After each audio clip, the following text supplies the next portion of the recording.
Hello, my bookhos. Guess what? It's 13 weeks to Halloween. Hello, my bookhos, and welcome to Book Hoarding by Bianca. I'm Bianca, and I'm pumped for Halloween. If you've missed before, I actually did a bunch of different videos on Halloween stuff for a few years running, I guess, maybe? I don't know. Time has no meaning. But I am super excited to get ready and rolling on Halloween goodness. Since I am literary adjacent at times, I decided that this year I would delve deep into a fun literary inspired project that I did for school. If you don't follow me normally, then you might miss that I am going to school for costume design and I won a scholarship for free tuition. And yeah, I'm very excited and terrified. But before I got the scholarship, I was taking fashion classes at my local community college, and one of those classes was illustration. I don't want to set this up with high expectations. My illustrations are not good. I'm not a great illustrator. But related to that class, I took a design class, and one of our final assignments was illustrating a final line. And instead of doing a final line, I illustrated my take on a theatrical adaptation of Northanger Abbey. So I'm going to go over some of the drawings with you today and go over like the ideas and all the kind of inspiration behind them. And I feel like it was just a fun exercise. I know it wasn't done like fully like while I'm in my costume design program, but I just think that like there are different ways that people can think about brainstorming, bringing your passion to classes. For me, a lot of my fashion school classes I took in community college were geared toward people becoming designers and then making runway shows many times a year, and I'm like, that's not really what I want. So I just want to give people things that make you feel maybe like even when you are taking these classes that there is space for your own insights if you're not trying to become like a designer with multiple runway shows a year. This kind of imagining of an adaptation of Northanger Abbey I think would probably be for stage. It could also be for like an actual film adaptation, I suppose, film or streaming show, whatever. But this is just my ideas. It is a combination of real historical silhouettes, but not all of them are actually Regency. Some of them are inspired. Some of the things that Regency was inspired by. Everyone in this has a different color scheme. Everyone in this has a specific also embroidery technique or fabrication technique just to kind of set apart the families, if that makes sense. So Catherine is going to look very different in her costuming than the Thorpes and the Tilneys. The Thorpes and Tilneys are also going to be, I think, the two spectrums really of what we're experiencing in this show. So I will start by showing you just the kind of flat, rough sketches that I started with, and then I will show you the more finalized sketches that I turned in.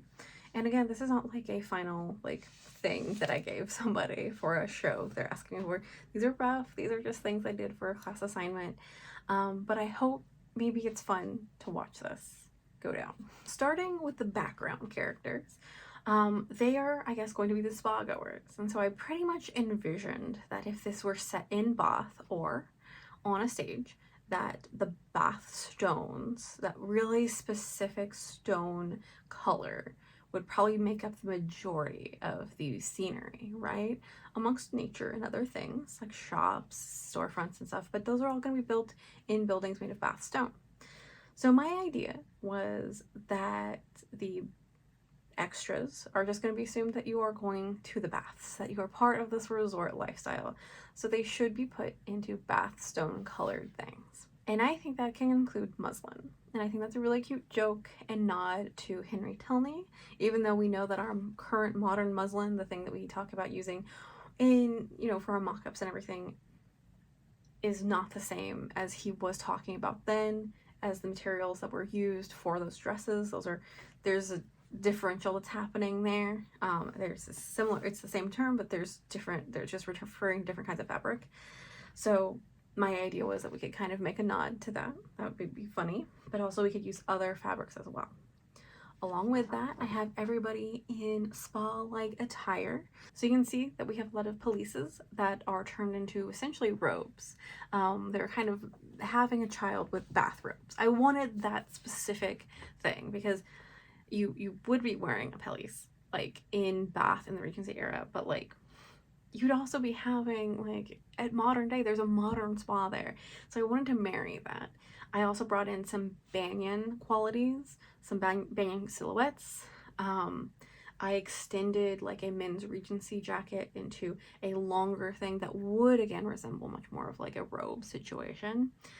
So yeah, I thought these were all fun. I also thought that the focus on kind of the outerwear over their stuff, so like if people are going to be wearing slightly more colorful things or maybe fancier fabrics, like what if during ballroom scenes the extras are in a bathstone colored silk instead, and so having these longer coverings over their day wear during daytime scenes versus their dancing stuff, I thought could be easy removal, if that makes sense. And also the signaling of like, yes, they're still the bath goers and background characters, but they look fancy, don't they? A couple more things about the bath goers.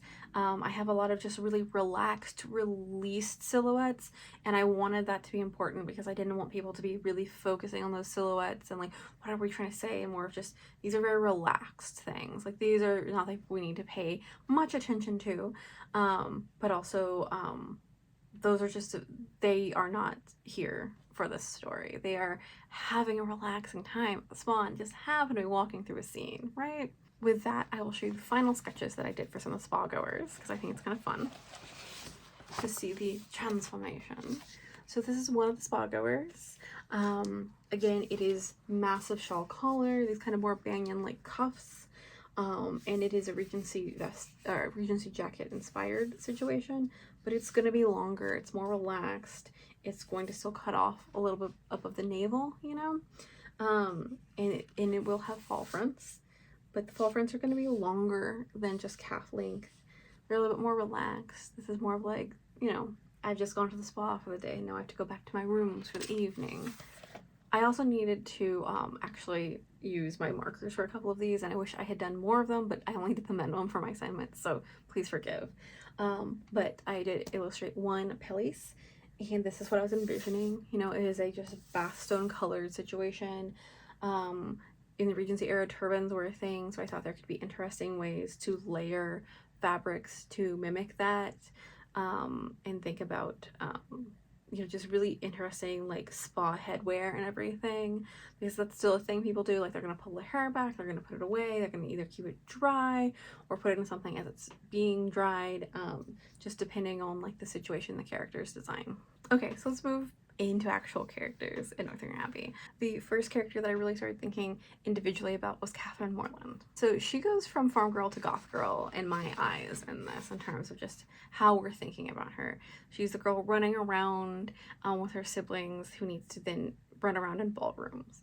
And that transition is going to be interesting for her, as you know, she does eventually go to an abbey and get to live out her dreams.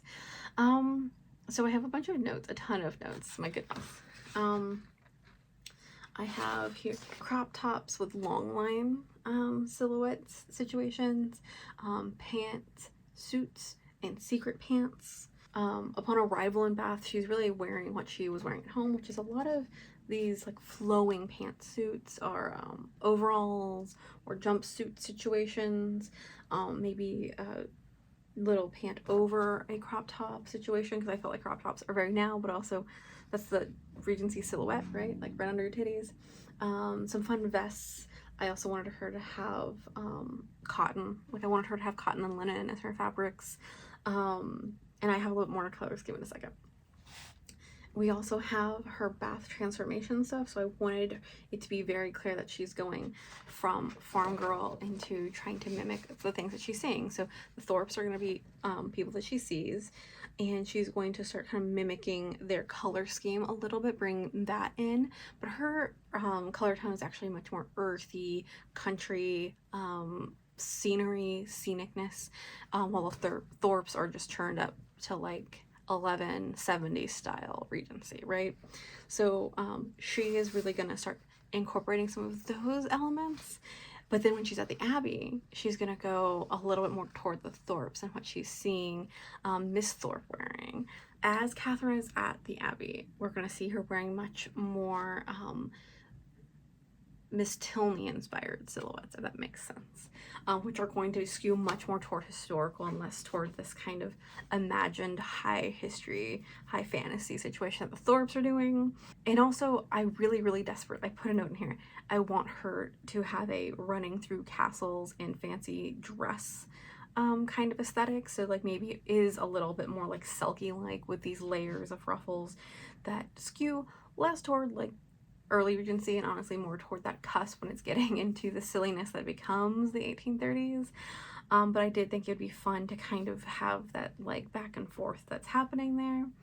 And then I did think at the end that from all of this, she comes out into her own and has her own style of doing things. And in this too, while I was designing her costumes, I also had like specifics on the kind of embroidery she would have. So she would just have very simple embroidery, but it would be of flowers and other natural things, which mimics what we see on the Tilneys because they will have more natural things. It's just going to be much fancier and finer needlework. So here's some actual final larger scale illustrations of Catherine Morland. So this is Catherine Morland at home. You can see she has a little overall pant situation, a bag waistband situation, where it just kind of is like coming up, but it still is like a Regency silhouette. She has a little Read Romance crop top under there, and you can see the little marks I did to indicate embroidery along her sides. A little headband. I love the little headbands for Regency. Catherine Morland in Bath, you can see she's still keeping her pants situation, but more flowing, nicer fabric. I imagine it's still going to start inching a little toward the Thorpes, but stays closer to herself, if you will. Like I still want her to maintain a little bit of herself and not lose it all. And that's, I guess, in the styling of it versus the coloring.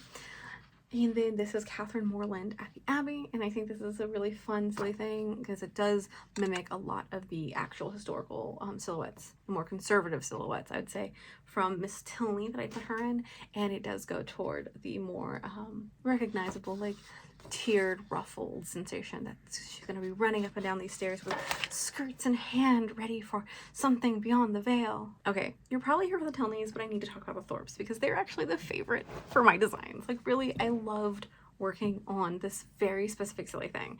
So to get you prepared for this, I had them in garish combinations. I wanted it to be so clear that they are in the 70s era Austen adaptation, and that they are doing things all incorrectly at court or at Bath. But they think that they're at court. Like they think that wearing court-ish clothes and silhouettes are going to get them somewhere, and it's just totally out of, like, it doesn't work. They stand out, and I wanted that to come across in their costuming. And of course, I haven't pitched this to any actual person, but this is just like what I think would be fun. This is what I think would be fun to watch happen on stage. I really like the idea that putting a little bit of the underwear as outerwear in terms of the things that they used in the period to change their silhouettes would just kind of show the fakeness that was happening and put that silhouette adjustment on the kind of extreme. And this is going to make more sense if you see it. So for Mr. Thorpe, I had it so that like the calf enhancers would be part of his costume. So like either there would be built-in puff into his calves on his pants, or also I thought it would be nice to do contouring maybe on the pants so that it'd be like, oh, look at like my calves, like they stick out. Isn't it so cool? That's just an idea, but I really wanted to have the calf enhancers as like a thing because I think that's like a fun and silly thing that was real. Along with that, I had that maybe he had more color contouring on his vests to kind of like give him this like Regency male silhouette, this historically male silhouette, along with some corsetry things that were happening, because if you've seen any of those cartoons, there is little corseting happening for men, and I thought that could be a fun thing to have as an outside of his clothes thing, so it really signals, you know, outside and in. It is very clear these people are fake and they're trying to fit in versus just being comfortable with who they are. And so you see here, I also have it on like one of those little Regency jackets, on a couple of them actually. And then we have Isabella. Oh, love it. So it's still in the same scheme. I wanted them both to be in that like 70s Laura Ashley does Regency, versus the actual kind of Regency looks. And I also wanted to be very clear that like these are unnatural colors. These are synthetic colors compared to the more naturalistic, nature-inspired ones that we see on Catherine and the Tilneys. So with that, Isabella is going to have much more of the kind of sillier Regency court silhouette with the panniers like under your boobs, like right under that Empire waistline panniers. So I wanted to have her have weird fullness there in different ways, from like maybe like an extra skirt tied over to do that, to like maybe even there's some scenes of her with just like these big pocket hoop situations that she's tried to decorate and she thinks it's cool, but it's not, it's weird. Maybe like more sheer overdressings for that. But I want froth and frill. I also like the idea of maybe putting her in something that looks a little like almost Renaissance-y with that outfit, with that kind of weird silhouette of like, what are you doing? We don't wear this in Bath. So those weirds coming from that, I wanted to be very clear that like they're exaggerated and garish, and they are fake, because they are. So I only did 2 illustrations for this, and one of them I did use markers on, so you can see my failed attempts at using markers for things. I will start with Mr. Thorpe, who I thought I made him look really creepy, and I wasn't even trying to, because I'm bad at making people in illustrations. I'm bad.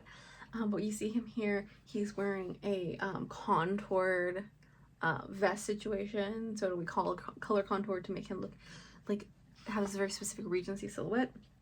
I imagine on the back too it would have some obvious corsetry happening, some lacing.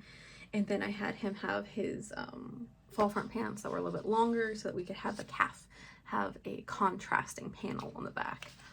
And then for Isabella, I had a lot of fun with the color scheme. I also gave her like a little money bag because I thought it would just, I don't know, be silly and have fun. So this is the color scheme I was thinking of for them. Obviously, again, 70s does Regency. And so you can see here that like she would have overblown stuff. In terms of embroidery for the Thorpes, I saw in my mind that they wouldn't have much. Maybe even instead of embroidery, it's screen printed stuff or painted on things. Painted on flowers, if they start to see flowers being popular. I didn't want it to be like, A, they don't have the money to actually invest in embroidered things, but also B, they're kind of slapping together outfits. I wanted to feel like they were slapping together outfits. By contrast, the Tilneys are the most historical and kind of properly dressed people. And I don't mean that in terms of like propriety, I just mean like they're the ones that are going to look like they are in a Regency period piece that is trying to take the period a little bit more seriously. And I'm not saying that this is like an envisioning of like a perfect period accurate thing, because I'm putting Catherine in pants. I just kind of like the idea of melding the two, and I also think that makes it there be room for like, as Catherine grows to love Tilney, we also see the Tilneys take on a couple of Catherine's things, like maybe Miss Tilney wears pants by the end. That could be fun. She takes on some of the long, flowy pants that Catherine loves to run around the woods in. So thinking about that too, I also wanted to put them in natural colors, like seaside colors, these more naturalistic colors, versus Catherine is more like woods. But I don't know, I went really toward like nature, I guess. I don't know. I'm very much like in the arts and crafts mental space right now, so that's where I am. They also are going to have a lot more embroidery and fancier embroidery, so it's going to be like surface work, maybe fabric manipulations like silk flowers, silk ribbon stuff. I just thought that theirs would be a fancier thing, but I liked the idea of having the Tilneys and Catherine have floral embroidery pieces, like a kind of signature, like they have little swaths of flowers on them, and like it's something that they can kind of find kinship with and be like, yeah, like this does call to me, even if it is different. It's made from different materials and is in different styles of embroidery, but they still work together. And maybe that's just like too much information for any audience to take in, but I liked it, so I went with it. So I have just like so many details on this, but you can see here I have like for Henry's vest, like the idea of like from the bottom up we start to have like these silk ribbon vines coming up, and for her dress too, like down the side, like maybe there's like even like a fake trellis there, so we're getting a trellising of these things. I have a couple of collars here too, it's hard to tell, but I liked the idea of on his collar making it so that it's a lapel, and it's a notch, but then there's like a little, like he's wearing green, so then maybe there's a little rosebud between them. So it's like, looks like leaves and then a little bud peeking through, is like hearkening to their naturalistic stuff.